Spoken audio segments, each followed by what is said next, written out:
Alright, so after my my drive is off, here's my variator.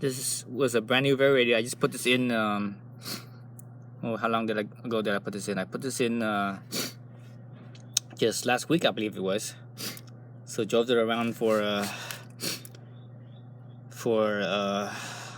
I think less than 100 miles. So I have the try to block the sunlight here. It might cause too much glare. So anyways, I have you can see where the belt rides, right? You see how far it rides up. Let me see. Let me try to get a pointer here. Oh, it's not very sharp. So basically, where my thumbnail is, seems like the belt is getting up to about right there or so. So that looks like, oh, I'm gonna say 4 or 5 millimeters. Let's see. Let me get my Allen wrenches and we could use those as a reference.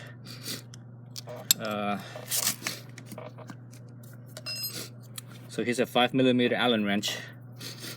Let's see, I'm gonna put this right up against there. No, it's less than 5. Maybe it's a 4.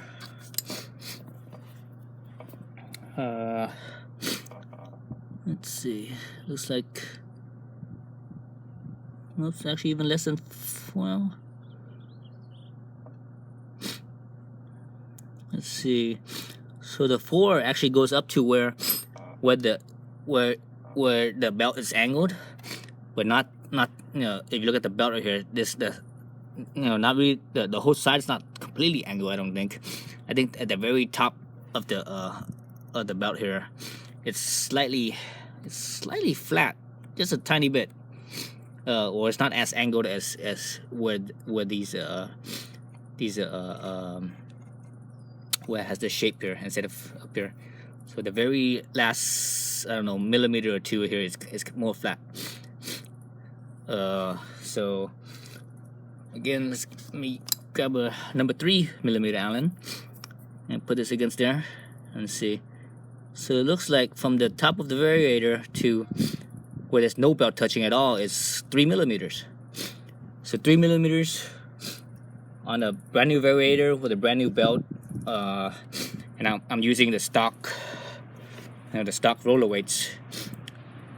These are what were these? These were 18 by 14, I think it is.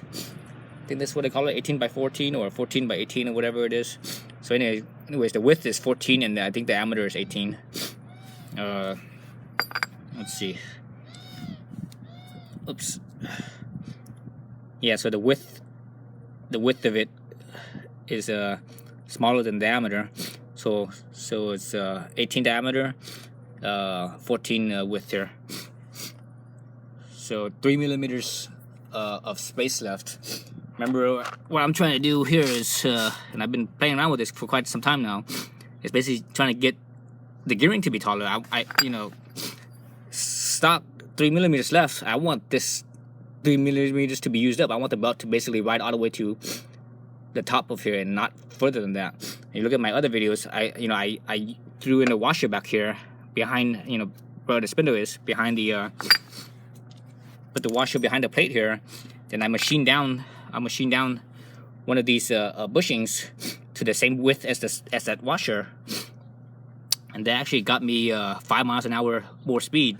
But the disadvantage was that because of that space, it was that washer was too, that washer basically brought the variator further in, so basically it could come together even closer from both sides of the pulley, so the belt would ride even higher. But the belt rode so high that it rode past the outside diameter of the variator here.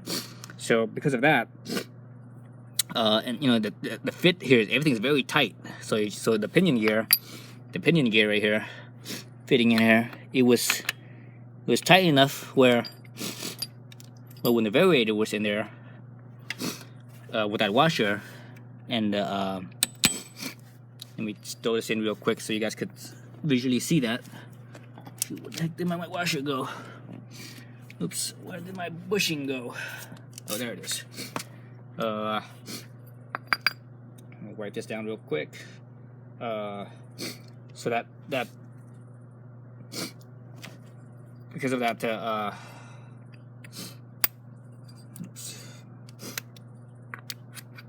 right, so because the belt rides up higher, and you can see, let me see, I'm gonna put the variators so it's just right next to the tightest spot of where the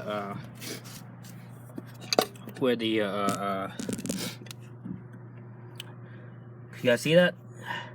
It's a little space right in there. Tiny little space. It looks like it's not even 1 millimeter. Let me get my little Allen wrench key again. So let's look at this thing. This thing is this Allen key right here I have. It's 1.5 millimeters, and it can't even fit through there. So it's a very tight space. You know, it's like I said, it's a very tight space. I'm gonna say it looks more like, looks like no more than 1 millimeter, if not the space in right here between the variator and the pinion gear. That space looks like it's no more than 1 millimeter, maybe half a millimeter of clearance, and that's it. So if the belt basically, if the belt rides past, if the belt rides past the if the belt's right past the diameter of this variator, it'll hit that pinion gear. So that basically that's what was happening when I was using my washer. So so I had to basically, I don't want that. You know, it basically, you're shortening the life of your belt. Honda says 15,000 miles. I usually go 10,000 miles because I find that because of the way I ride and the conditions that I ride in. I do a lot of high-speed riding, which is basically produces a lot of heat, and heat is bad for rubber, and it breaks down the rubber faster. So to be on the safe side, I change my belt. Normally I change it at 10,000 miles, but since I had that washer in there before, my belt was touching that, and I was basically changing my belt about every 5,000 miles. So you know, each one of these belts are $30 something. So you know, I'm using belts faster than I should be. So I want to go back to that 10,000 mile interval instead of 5,000 mile interval. But I don't want to have any other problems with this contact here.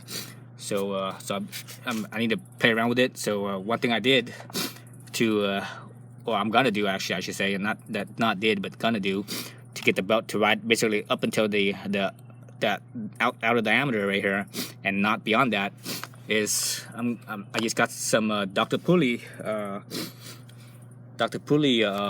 weights. So let's look at the Dr. Pulley weights. So, well, actually these are not roller weights, these are sliding weights, right? Because of the shape, they don't roll, they slide. Because of this part that sticks out where it's not round, it allows, you know, theoretically, at least, you know, according to Dr. Pulley, when they slide out and open up the variator, they slide out, and because of that extra width there, basically they make it so that the variator will open out more between the variator and the backing plate. You know, between the backing plate here, and it slides out, it will open up even more. If it opens up even more, the two pulley faces will come closer together, which means the belt will ride even higher, right? So it's kind of like what I did with that washer when I put it in the back, to make the pulley face come closer together. But with this, the cool thing is that I still have a low gear with the washer in the back. I basically lose a little bit of, you know, takeoff, and that kind of sucked, especially in stop and go urban city riding. Out in the open road, it doesn't really matter much, or in climbing, you know, steep climbs and such. It's better to have that lower gearing. So with these, you know, theoretically you know, well, I know I'll have the low gear, but theoretically I should also have slightly taller gear as well, because these makes the pulleys come closer together and bring the belt up. So I'm gonna put these in, and we'll see how it is. So remember, that space where the belt didn't ride on this variator is basically about 3 millimeters. So I'm gonna put this in. I'm gonna ride it around for 100 or 200 miles or so. I'm gonna make sure that I'm gonna get to the rev limiter, so that way I know that I'm at basically my top speed, top gear. And so after 100 or so miles or more, I'm gonna come back in this and open this up and see where if I have unused space, or if the belt rolled all the way up to the top or not, or or if it does, is the belt riding beyond this diameter here, and I could see that if I just look at the belt and see if there's any rubbing on the pinion gear. So I'm gonna do that, and hopefully everything works good. So I think I'm gonna stop here and do a separate video on the slider weights themselves. These are not roller weights; these are slider weights because they slide instead of roll. Okay, so next video will be the slider weights.